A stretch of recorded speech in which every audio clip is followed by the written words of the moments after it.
Dear students of class 7, good morning. आज आपको exercise 6.2 कराएंगे। उससे पहले मैं उम्मीद करता हूँ कि 6.1 आपने सॉल्व कर लिया होगा और क्लास वर्क कॉपी में ये सभी कर लिए होंगे। 6.1 में अगर मैं आपको थोड़ी देर फिर याद दिला दूँ कि उस दिन मैंने क्या कराया था आपको, तो मैंने आपको ट्राइंगल्स के बारे में बताया था, इसके वर्टिसेस, साइड्स, एंगल्स, और उसके बाद मैंने मीडियंस और एल्टीट्यूड्स के बारे में बताया था, कंकरेंट लाइंस क्या हैं, और 6.1 एक्सरसाइज के क्वेश्चंस कराए थे। आज 6.2 एक्सरसाइज के क्वेश्चंस मैं आपको कराऊंगा। क्वेश्चन 1 से मैंने 2 पार्ट ले रखे हैं और क्वेश्चन 2 से भी मैंने 2 पार्ट ले रखे हैं जिन्हें मैं कराऊंगा। फिर इनको समझने के बाद क्वेश्चन 1 के ये 2 पार्ट तो आप करेंगे ही कॉपी में, रिमेनिंग ऑल पार्ट्स भी आप करेंगे। उसी तरह से क्वेश्चन 2 के ये 2 पार्ट समझने के बाद इन 2 को पहले करना और उसके बाद क्वेश्चन 2 के बचे हुए पार्ट भी आप अपनी क्लास वर्क कॉपी में करना। और ये क्वेश्चन 1 एंड 2 जिस कॉन्सेप्ट से, जिस आइडिया से सॉल्व होंगे, वो आइडिया मैं आपको पहले दे रहा हूँ, उसको आप समझिए ज़्यादा ध्यान से। जैसे ये कोई ट्राइंगल है,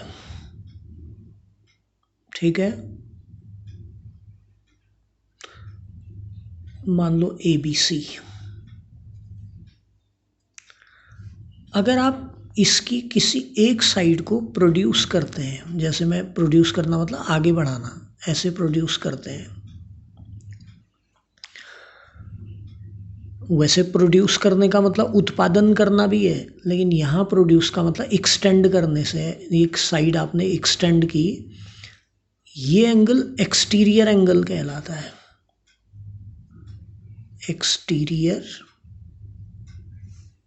एंगल, ठीक है। और ये ट्राइंगल के जो 3 इंटीरियर एंगल्स हैं जिन्हें मार्क कर रहा हूँ इस समय, उनमें से ये वाला इंटीरियर एंगल इस एक्सटीरियर एंगल का एडजेसेंट इंटीरियर एंगल है। एडजेसेंट मतलब बगल वाला।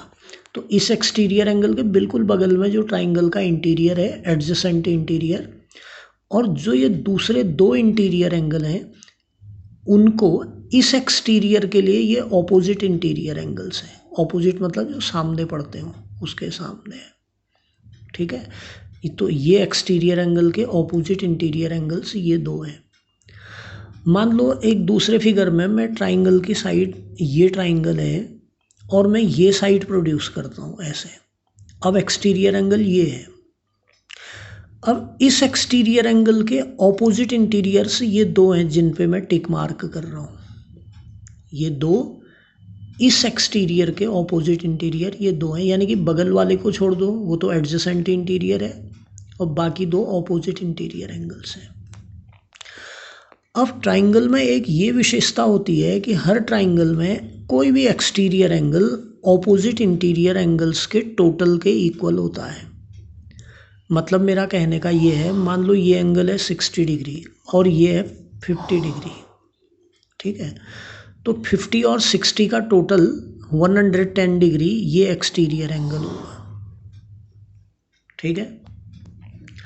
उसी तरह से मान लो ये एंगल होता 80 डिग्री और ये एंगल होता 20 डिग्री, तो 80 और 20 का टोटल ये 100 डिग्री ये एंगल होता। तो any exterior angle of a triangle is equal to sum of the 2 opposite interior angles, ये रूल है। और आपको किस एक्सटीरियर एंगल का ऑपोजिट इंटीरियर एंगल कौन है ये पहचानना आना चाहिए। तो उसका इजी तरीका है, जहाँ पर एक्सटीरियर एंगल बना है उसके ठीक बगल वाला इंटीरियर एंगल छोड़ दो, वो एडजेसेंट इंटीरियर एंगल है। जो बाकी 2 हैं फिर वो ऑपोजिट इंटीरियर एंगल्स हैं। इन 2 का टोटल इक्वल टू ये एंगल होगा। आप आज एक एक्सपेरिमेंट भी करें कि आप एक ट्राइंगल बनाएं। इस तरह से आप एक ट्राइंगल बनाइए, आप उसकी एक साइड को प्रोड्यूस कीजिए। मान लो आपने ये वाली साइड प्रोड्यूस की, फिर आप इस एंगल को प्रोट्रैक्टर से नाप के लिख लीजिए कितना डिग्री है, क्या पता है 97 डिग्री आए, लिखिए आप।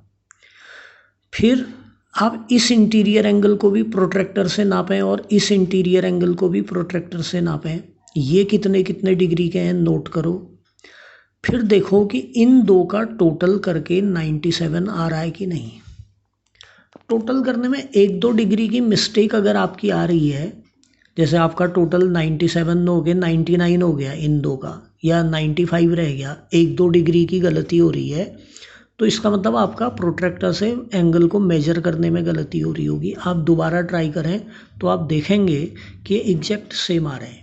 ये एक्सपेरिमेंट भी आप करना। क्या एक्सपेरिमेंट? ट्राइंगल बनाओ, एक साइड प्रोड्यूस करो, एक्सटीरियर एंगल को मेजर करो प्रोट्रैक्टर से, लिख दो कितना डिग्री है। फिर उस एक्सटीरियर एंगल के जो दो ऑपोजिट इंटीरियर एंगल हैं, इन दोनों को भी आप प्रोट्रैक्टर से नापो और इन दोनों को भी लिखो आप कि कितने कितने डिग्री के हैं। और फिर आप चेक करो कि टोटल इक्वल है कि नहीं, मतलब 50 + 47 = 97 है कि नहीं है, ये आपने चेक करके देखना है। ठीक है, ये एक्सपेरिमेंट का काम है। उसके बाद मैं आ रहा हूँ अब 6.2 एक्सरसाइज के क्वेश्चन नंबर 1 में। जैसे मैंने यहाँ पे लिख रखा है, आप क्लास वर्क कॉपी में बिल्कुल ऐसे ही लिखेंगे। आप क्लास वर्क कॉपी में बीच में ऐसे लाइन डाल करके 2 कॉलम बना लीजिएगा। एक कॉलम में आप इस तरह से डायग्राम बनाएंगे using pencil and scale. Part 1 आपने ट्राइंगल बनाया और उसके बाद हर पार्ट में आपने x की वैल्यू फाइंड करनी है। अब जो अभी रूल आपको समझा रहा था मैं कि भाई ये ट्राइंगल आप देख रहे हैं, एक साइड प्रोड्यूस की हुई है, ये आप देख रहे हैं, तो उससे आप समझ जाइए कि x जो है एक्सटीरियर एंगल है। फिर इस x के ऑपोजिट इंटीरियर एंगल्स ये 2 हैं और रूल ये है कि exterior angle = sum of the 2 opposite interior angles. तो वो रूल आप अप्लाई करके x = यहाँ पे कितना बताएंगे, x = 50 + 70 = 120 डिग्री। ठीक है, ये आपका x हो गया। इसी तरह से पार्ट 2 आप देखेंगे तो पार्ट 2 में भी x आप अच्छे से समझ लो कि क्या ये एक्सटीरियर एंगल है। तो जवाब है यस। क्यों? क्योंकि ये साइड आगे बढ़ी है तो ये एक्सटीरियर एंगल है। इसके ऑपोजिट इंटीरियर्स कौन है? ये 65 और 45, क्योंकि बगल वाले को छोड़ के बाकी 2। ये रूल है पहचानने का। तो यहाँ पर भी फिर आप x = लिखेंगे 65 + 45, this is equal to 110 degrees. और इसी तरह से आप क्वेश्चन 1 के बाकी पार्ट्स भी करेंगे। ठीक है, अब क्वेश्चन 2 देखिए।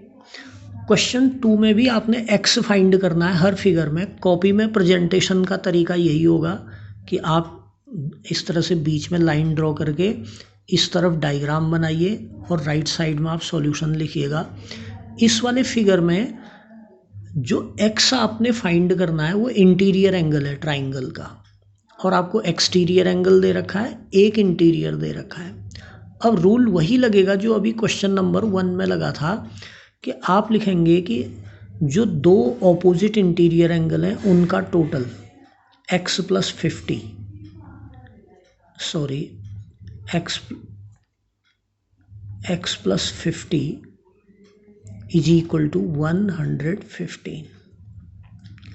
मैंने थोड़ा लिखने का ढंग बदल दिया। अब तक मैं ये कह रहा था कि ये एक्सटीरियर एंगल है 115, तो 115 = x + 50। अब क्वेश्चन 1 में हम ऐसे लिख रहे थे, exterior angle = sum of 2 opposite interior angles. इस बार मैंने x + 50 को लेफ्ट साइड में रख दिया, 115 को राइट में। बात एक ही है, अगर 115 = x + 50 है तो इसका मतलब x + 50 = 115 है। ऐसा इसलिए किया कि ये इक्वेशन की तरह बन जाए और उसमें वेरिएबल x लेफ्ट साइड हो, इसलिए ऐसे लिखा। अब जिस पे ये पेन की टिप चल रही, ये एक इक्वेशन है। इस इक्वेशन को सॉल्व करोगे तो x निकलेगा। इक्वेशन सॉल्व करना आपको पहले सिखा रखा है। आप उस चैप्टर का कभी टाइम मिले तो रिवीजन करो दोबारा, वो भी बड़ा इंपॉर्टेंट है इक्वेशन सॉल्व करने का। तो x = 115 - 50, this is equal to 65 degrees. ठीक है, इस तरह से आ जाएगा। उसी तरह से इसके ये पार्ट 2 होगा शायद, ये 3 होगा। क्वेश्चन 2 का दूसरा पार्ट, इसमें भी आप क्या लिखेंगे, ये 100 एक्सटीरियर एंगल है। 100 एक्सटीरियर के ऑपोजिट इंटीरियर कौन है, ये 70 और x हैं, तो 70 plus x is equal to 100 हो गया। और बाद में इससे x इज इक्वल टू आ जाएगा 100 माइनस 70, और फिर आ जाएगा ये 30 डिग्रीज। तो जिस तरह से ये पार्ट 2 समझाए उसी तरह से बाकी पार्ट भी होंगे। तो क्वेश्चन 1 के भी आप सारे पार्ट करना, क्वेश्चन 2 के आप सारे पार्ट करना, और ये रूल आप अच्छे से समझना और ये एक्सपेरिमेंट करना। ये आपका आज का काम है। और पिछली क्लास में जो मैंने बताया था मीडियन क्या है, एल्टीट्यूड क्या है, वो भी आप दोबारा अच्छे से करना। और अगले टर्न में जो कि मंडे पड़ेगा, मंडे के दिन आपको मैं कराऊंगा 6.3 एक्सरसाइज, फिर ये चैप्टर ख़त्म हो जाएगा। उसके अगले दिन टेस्ट। कुछ बच्चे ही टेस्ट दिखा रहे हैं या काम दिखा रहे हैं, सब बच्चे मुझे ये बताएं कि my name is so and so and I have done my maths work. ये आप मैसेज ज़रूर लिखें। और 7th A के बच्चे ये काम कम कर रहे हैं, मैं उनसे फिर कहूँगा कि आप अपना काम पूरा कीजिए और मुझे दिखाइए भी। Thank you.